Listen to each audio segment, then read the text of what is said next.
Exploration Day 8.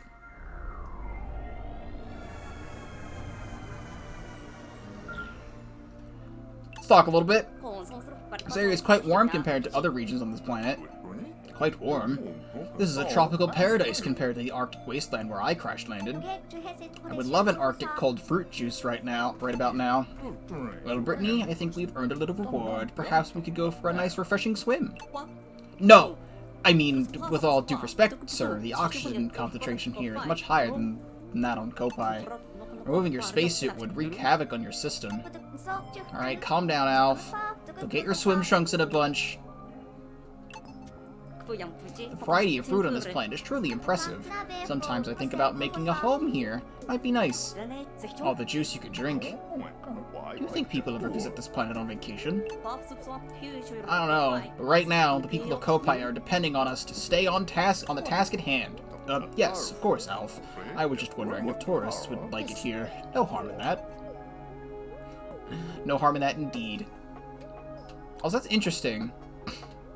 I haven't beaten this area yet, but it tells me I have 18 fruit total here. Normally, it's not supposed to say how many fruit you have left until after you beat the area. So that's interesting. Unless they just completely removed that from Deluxe, I don't know. Follow the mystery sigil.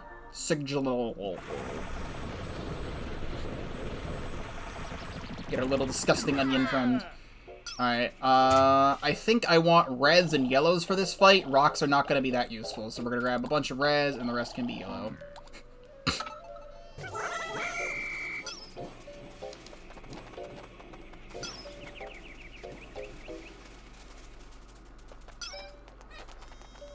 Yes, sing, my little comrades. Sing!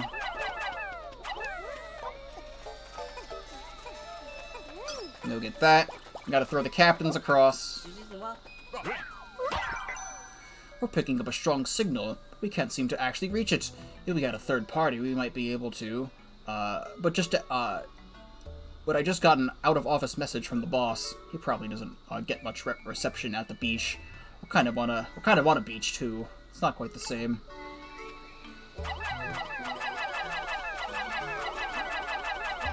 Gonna throw everyone across. It'll be much easier if I just throw everyone across, in all honesty. And now I big brain this, and I have Alf walk over here. Then I go to Charlie.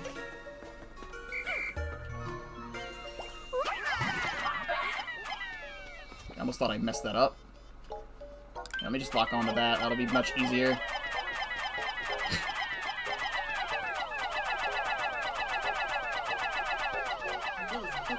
There we go. Frickin'. Oh my god, Brittany!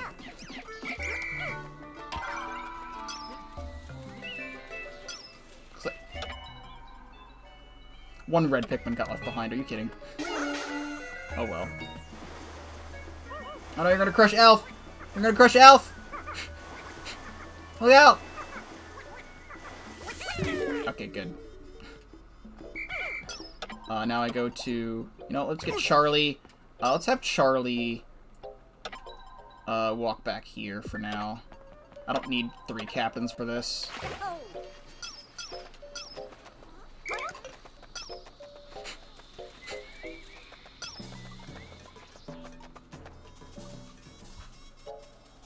Let me get this nice looking area. Sorry for the hold-up. And there we have a cell phone, but a modernized one. Over here, I never do this during this boss fight, but because it's like the beginning of the day, I'm gonna do it. I've got time to spare. This must be the source of the signal that lured us here. Well, I'm sure I can scavenge that to amplify the Drake's scanning range. Let's get it back to our ship. So yeah, there's these little mounds up here that yellow Pikmin can go into and get bomb rocks from. I'm gonna do that. Oh, it's 1 bomb rock? Thanks. 1 bomb rock.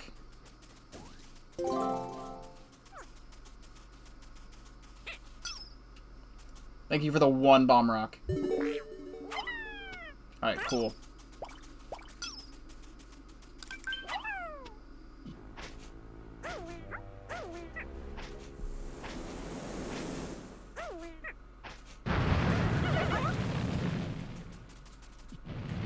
Explosion! This is the sand-belching mirror slug. This thing goes into the sand and is very annoying. When it does this, we throw a sacrifice into the hole. We got him. Nice. Now I want to Y spicy spray. I do that. Just throw even more on it, whatever. See, normally when it does that attack, it's, you can't really get out of that, but when I have bomb rocks, I can negate it.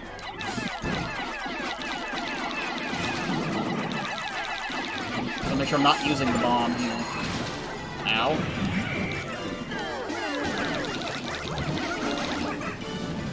Get out. Gung, gung, gung, gung,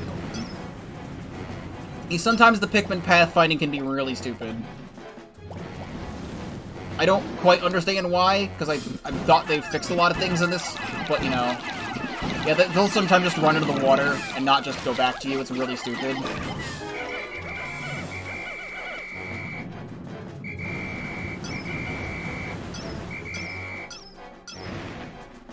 There we go. Now we get our bomb sacrifice.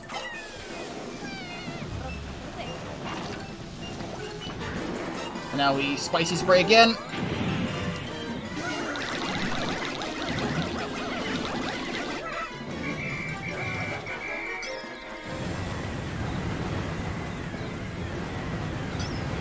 The holes were tips and not bomb rocks? Interesting. I thought they always were bomb rocks. I just never went and got them. Brittany, get out of there. Get out of there with the Pikmin, Brittany! Brittany, get out of there with the Pikmin! Thank God they're spicy sprayed, they can move faster.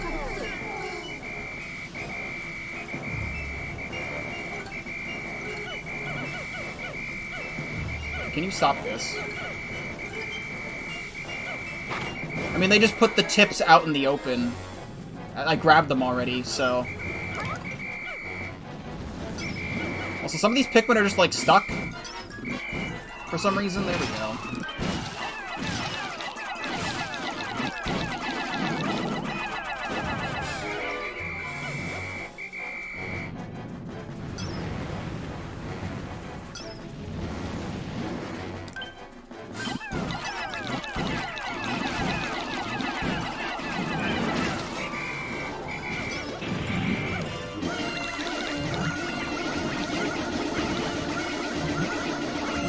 Do damage!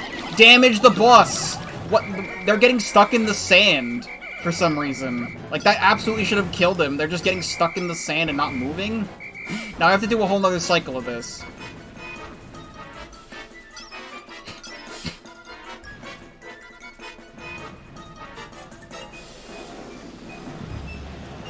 Come on. Like, by all accounts, that should have killed the boss. Stop going in the sand. You know, while this is happening, hey Charlie. Take these guys. Go over here.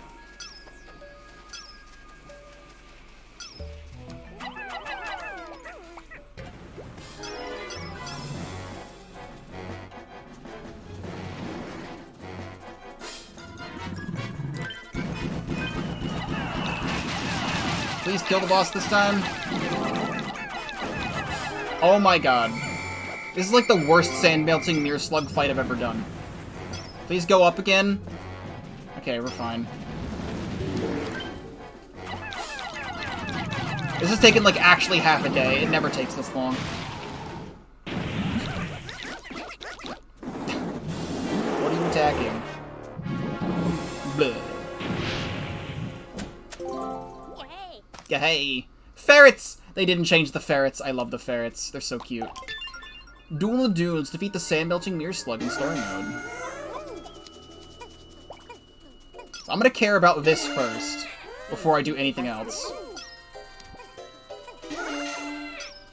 If anything, I'll come back for the mirror slug corpse.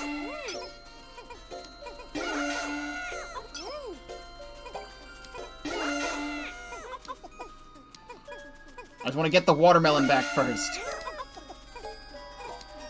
And now I can swap to Charlie. I wanted to get these bombs. So that way I can break this open and we have a shortcut back. And there we go. That's what I wanted to do. There's not much else I can do in the meantime.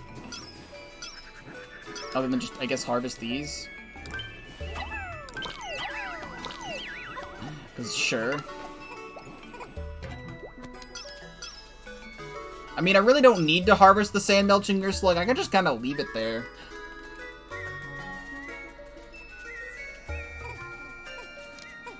Like, that'll be the first time I ever, like, don't take the boss with me, but, like, I got a good amount of Pikmin on all sides. I don't quite have 100 yellows yet, but, like, you know.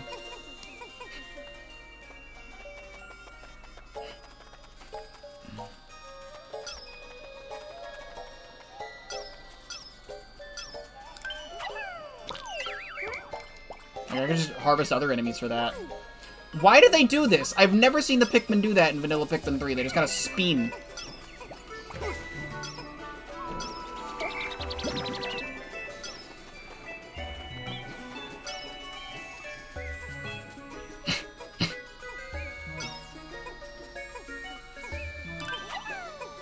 Really?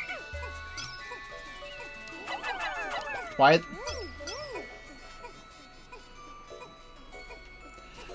There's a whole pathway right here. Why are you going that way? Please tell me they're not stupid. They're gonna...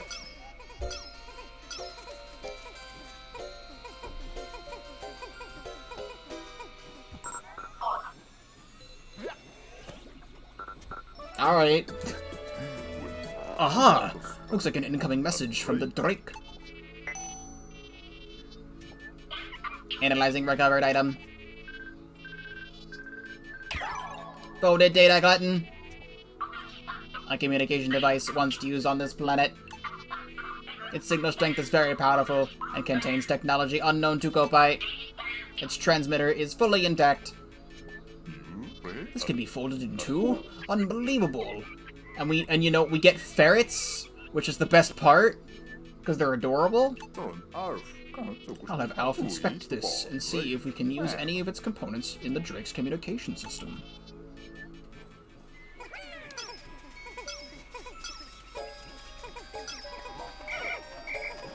I guess they're just gonna go around, even though I have a giant fucking hole in the wall. Whatever, man. I'm not even gonna go back for the mirror slug. I think it stays there if I don't, like, get it, so...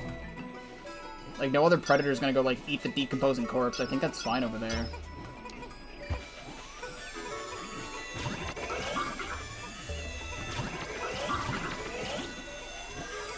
I would get it if I had 100 Pikmin, but we got priorities. That took unnecessarily long. I'm missing a Pikmin.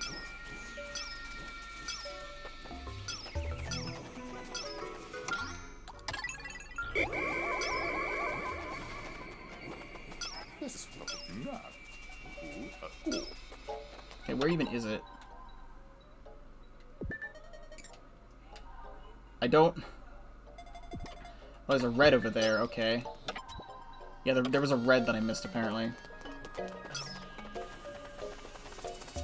I guess in the meantime...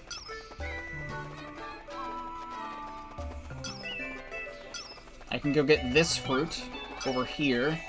Yellow Pikmin again, dig faster. So can't I just go in here? Isn't this a thing I can do? Yeah, you can just go around here. There's nectar. Or bomb rocks. Probably should have sent the yellows in there, but oh well.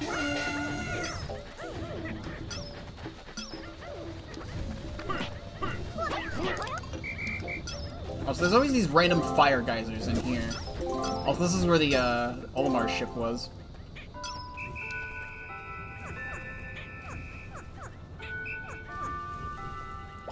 Alright, please get the bomb rocks.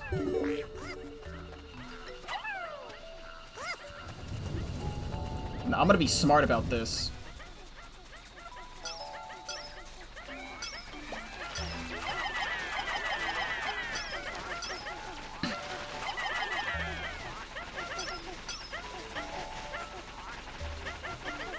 Come on. There we go. Spin around, bring this back. That'll definitely get back in time. I'm gonna use 2 of these.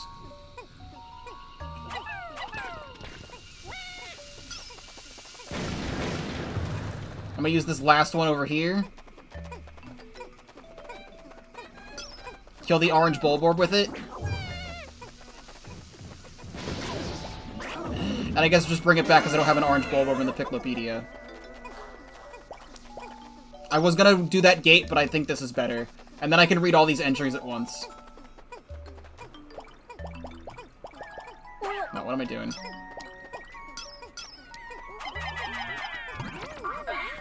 So we have a lot of reading to do at the end of this day. I have remembered to do the reading that I'm supposed to be doing.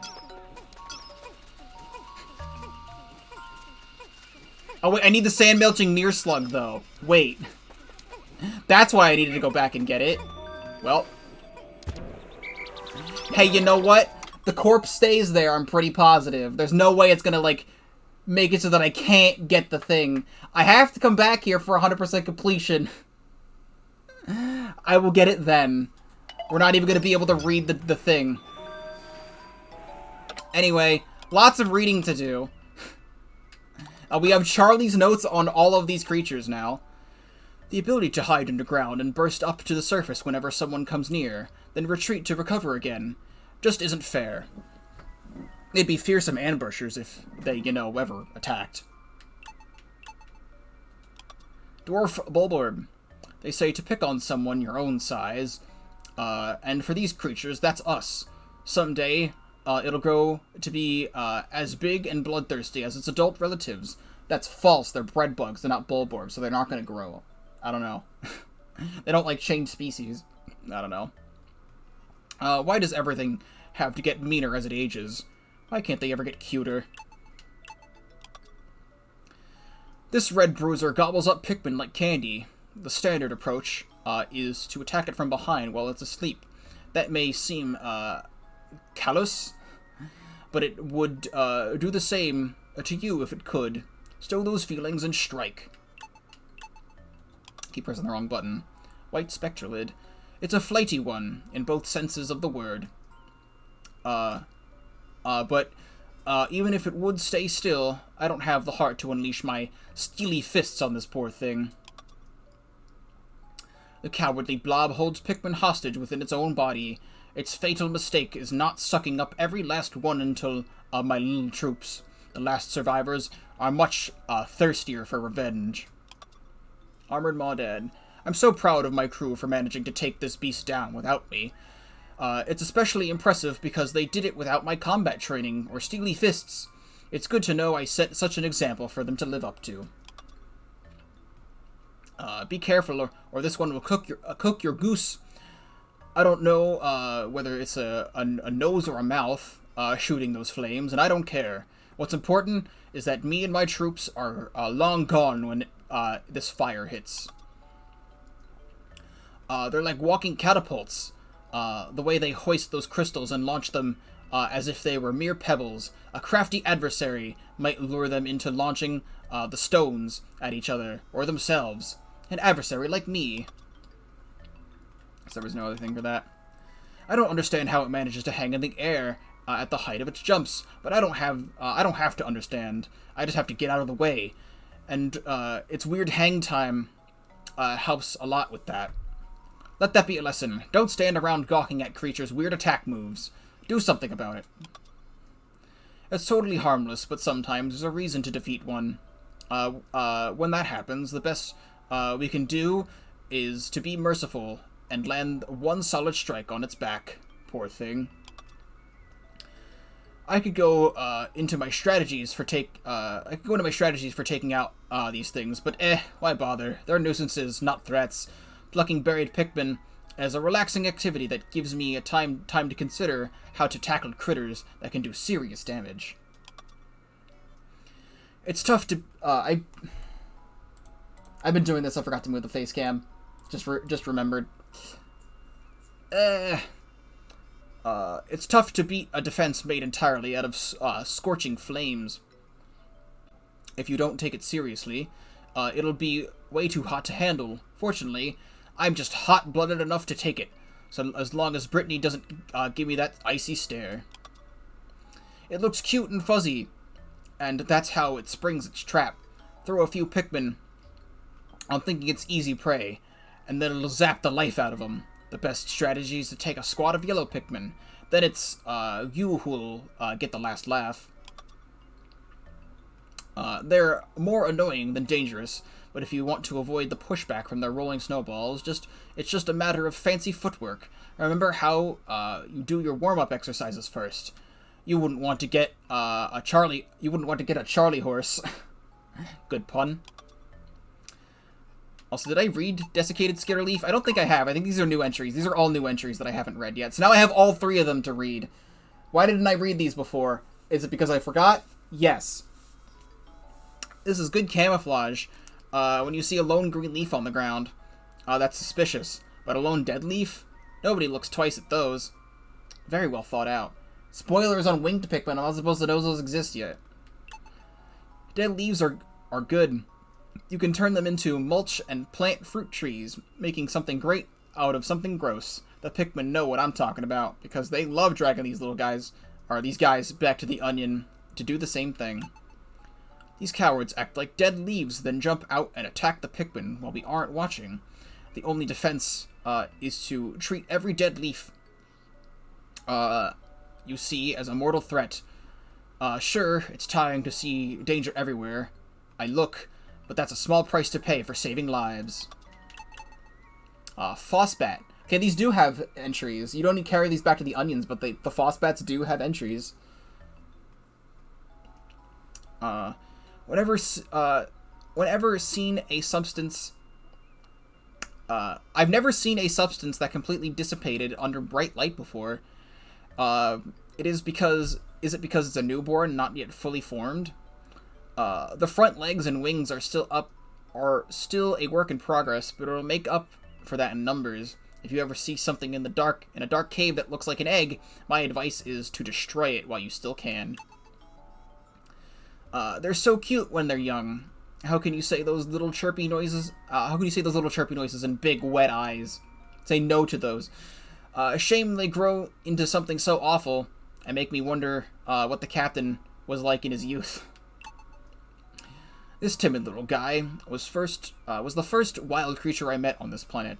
I can't blame him for being scared, though. I freaked out a little when I saw those glowing mushrooms. Wait, no, forget that. How do you erase stuff on here? Oh wait, no, I'm going all over the place. What am I pressing right now? This. Fossbat Pod. I have so many questions. Where does it get the resources to manufacture all the tiny models? And why does that light cause it to stop working? I've heard of solar-powered machines, but this one seems to be solar-powerless. Try to break the egg, and the adult Fossbat will come screeching right for you. As ugly and as mean as it does care about all its little ones. So you can't call it that bad. Downside of these things that they never stop pumping out nasty critters, but the upside is that you can stay next to one long enough. You can get in good combat training. I take one home to generate sparring partners, but they stop working as soon as the light hits them. Sad. Behemoth Fossbat. It uses some powerful suction mechanism to vacuum up its prey, but what interests me is how nearly invisible it is in the dark. If I could replicate the effect, it could be huge for stealth systems on our ships. I'd also love to figure out how the captain managed to survive inside this creature for so long without food or water, but that's more of a biological problem, not my field. It looks mean, but it's not so tough in the light. So what do you think why do you think it moves so slow? Did it get indigestion from trying to eat the captain? This is the thing that swallowed me. I may play dirty, but I respect its willingness to use any trick in the book to win. I'd accept a rematch anytime. I was looking at chat and then I lost my place. What the? I respect his willingness to use any trick in the book on me. I'd expect a rematch anytime. It was more comfy in its stomach than I expected, but I'm still glad my team pulled me out when they did. I owe them a round of juice when we get back to Kopai. Whip-tongue bowlboard. This model has a surprising feature. I'm very impressed at the speed with which it employs its tongue. Its long, flexible tongue. Though I'm also dismayed at the unnerving wakefulness and the difficulty we seem to have sneaking past it. Garden of Hope's shape looks like Australia. It might be. I mean, the whole planet zoomed out kind of looks like Pangea, so you never know. Or whatever it's called when the continents reform millions of years from now. I don't know. I'm not a fan of this one's style. Too plain, too beige, and too big. Where's the little version of this guy? It's got to have one, right? No, maybe not. After all, I don't have a little version of myself. Hey, you could have a little version of yourself if you spent a little bit of time with me, Brittany. Just saying. That long tongue isn't just a sensory organ. It's a deadly weapon. It uses that thing like a pro. I tried some exercises to see if I could get my tongue to do that, but I kept biting it by accident. Always at the same place, too. I hate that. Nail shear grub. Those jaws are stronger than you'd expect. I haven't seen anything that can grip like that outside of factory robots. I don't get these creatures. They have a good thing going underground, where it's dark and quiet. Why can't they just snooze days away instead of making trouble for us? These nasties are the #1 reason I keep my whistle handy at all times. You've got to have a quick whistle finger to lead your squad to safety when you feel the ground start to rumble beneath your feet. Keep a close eye on any Pikmin with their hands full. These critters like to go after those first. We're almost there. All this new content is great, but also it extends the episode length. So, yeah, those Spectrolid, this was a different species, so that's nice. Its only defense mechanism is its swift, erratic flight. If you can catch it when it's stationary, it's easy to take down. There's no point unless you're desperate for nectar. If the color yellow could fly, it would be this animal. It's so thin and papery that it's hardly anything to it apart from color. Also, I need to drink water.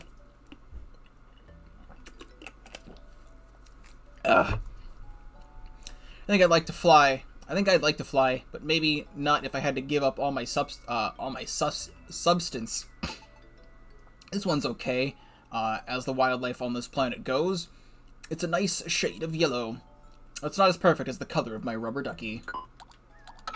Swarming shear grub. They use their numbers to hunt for fruit and nectar and try to get you separated from your Pikmin. We'll have to remember that when we need numbers on our side too, if we want to fight back. I can't forgive a lot of things in these animals on this planet. Damaging my suit, sure. I can forgive. Capturing the captain, okay, but stealing fruit and nectar from the Pikmin, that's low. One way to defeat an enemy is to cut off its supply lines. That's the mode of attack these flying things use. Flying? Okay. They suck up nectar way down Is this the right entry? They suck up nectar way down pellets and do whatever they can to keep our numbers low and our troops starved. That seems like a weird entry for that. Sure. Oh wait, no, I did get the sand belching gear slug. All I do is kill it. Nice, you don't even have to bring it back to the ship. I didn't even notice. Armored cannon larva. Here we go. It's able to handle heavy rocks, so it's strong. And has expert aim, so it's clever.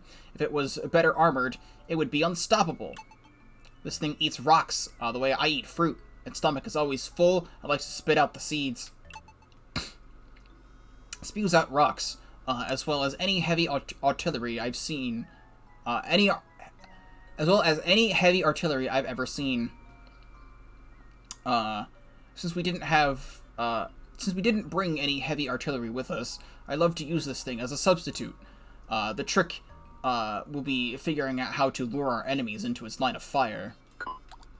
There we go. Sand belching near slug. We don't even have to bring it back to the ship. It mostly stays below the sand, but sometimes sticks its head out to lob balls of sand at Pikmin. If they're hit and stuck in the sand, they don't have any good... Now I'm burping. They don't have... or hiccuping. They don't have any good defenses against digging its hole beneath them. It reminds me a little of going to the beach and how older kids would bury me in the sand. How I miss those days. But I've got to go focus on saving Kopai for now. Yeah. I tried to get close, and it just hides its dumb sandy hole. So I'd have to move away, and still it hides behind those sand balls. It's always tossing around.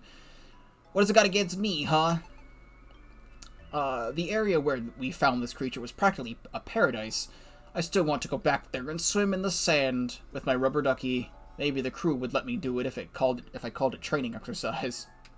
And the last one for now, Orange Bulborb.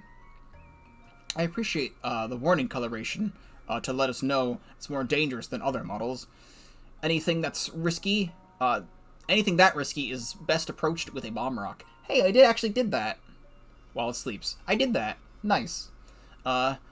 It's lavishly colored and so anxiety-ridden that a few footsteps can wake it up instantly. Kind of like me. It's also a terror when it's awake. Which, again, same. Those bulging eyes are honed for battle, with no known blind spots. We often find them asleep, but they wake as soon as we get close. For all we know, they're only pretending to sleep to lull us into a false sense of security. Still, sometimes that 1 second where they're waking up is all we need to go in hard. And there we go. Do I have any fruit? I don't have... Okay, I do have the ones on these. These are the ones from the previous day, so I have these to read. And we open this one up. I was curious what we'd find in the funny head at the top of the fruit. Turns out, nothing. So it's got thick skin with a big head that doesn't actually have anything inside. That's why I named it for the... that's why I named it for the captain. Delectable bouquet. Crazy! We cut this open, and it's filled with tiny white flowers. Meaning it's technically not a fruit at all. Analysis also indicates that it won't be ripe for very long before it starts to rot. I think I'll save this one for the captain. You're so rude. Are the 2 empty slots supposed to be for Olimar and Louie? Yes. Assuming when I beat maybe the epilogues or just beat the game in general, I get those. But yes, that's what those are for. So I have even more stuff to read with my dyslexic self. This fruit's flesh is soft and pale yellow. It's juicy and has a sweet sour flavor. I must also note that it's shaped almost exactly like a baby's bottom. Okay. While the scientific merit of this observation is debatable, the adorability is not. And there we go. You know what? Just because I can, I'll take a picture of this yellow guy, and I'll go over here, and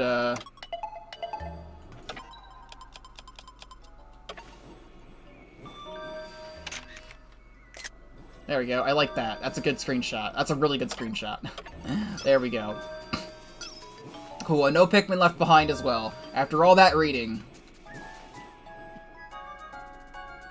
Is that new then? All the Piclopedia stuff is new. Piclopedia was not in Pikmin 3. This is all new.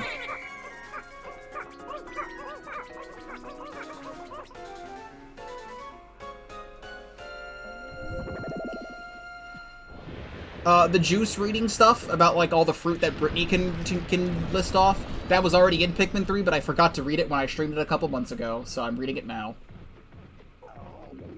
Also, I'm thinking, I don't know if I'm going to upload videos from Mission Mode in this game. Maybe I will, maybe I won't, but, like, if you want to see me play Mission Mode, I have it all in my original Pikmin 3 playlist, so I'll think about doing Mission Mode for videos. I'm going to do it on stream, of course, but, like, for video purposes, I'm not entirely sure.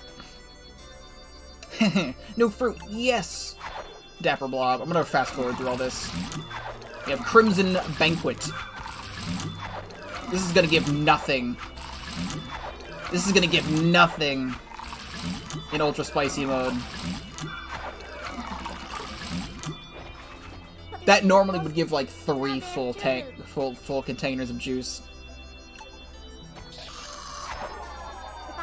Good. We still have plenty of juice left.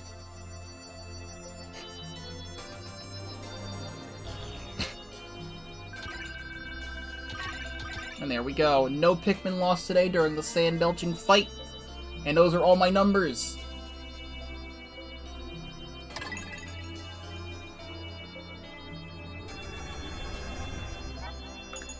We showed that beastly mirror slug who was boss and retrieved the communication device without incident. Alpha's working on incorporating the device's transmitter into the Drake's communication systems. The creatures on this planet will eat anything. What gluttons. I'm glad we Kobe's aren't like that. And away we go. I can now fight the sand belching mirror slug in defeat boss's mission mode.